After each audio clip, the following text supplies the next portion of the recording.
সিলেট শহরের কোলাহল ফেলে একটু দূরে এগোলেই চোখে পড়ে শান্ত স্নিগ্ধ শাহপরাণ সেতু। নতুন ক্যান্টনমেন্ট এলাকার পাশ ঘেঁষে দাঁড়িয়ে থাকা এক নীরব সৌন্দর্য।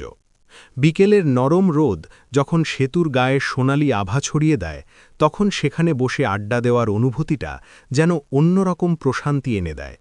বহুদিন পর জম্পেশ সেই আড্ডা, হালকা বাতাস আর নদীর ধীর স্রোত সব মিলিয়ে সময়টা হয়ে ওঠে স্মৃতিময়। এই সেতুটি বয়ে চলা সুরমা নদীর ওপর স্থাপিত, যা সিলেটের প্রাণের সঙ্গে জড়িয়ে আছে বহুদিন ধরে। শুধু সৌন্দর্য নয়, গুরুত্বেও অনন্য এই সেতু। এটি বিয়ানীবাজার ও জকিগঞ্জ এলাকার সঙ্গে সরাসরি তামাবিল রোডের সংযোগ স্থাপন করেছে, সহজ করেছে মানুষের যাতায়াত ও যোগাযোগ।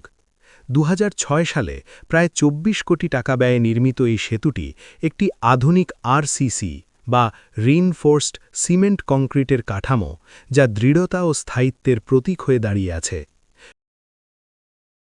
সময়ের সঙ্গে সঙ্গে এটি শুধু একটি যোগাযোগের মাধ্যম নয়, বরং সিলেটবাসীর আবেগ, স্মৃতি আর বিকেলের ছোট ছোট আনন্দের এক নির্ভরযোগ্য ঠিকানা হয়ে উঠেছে।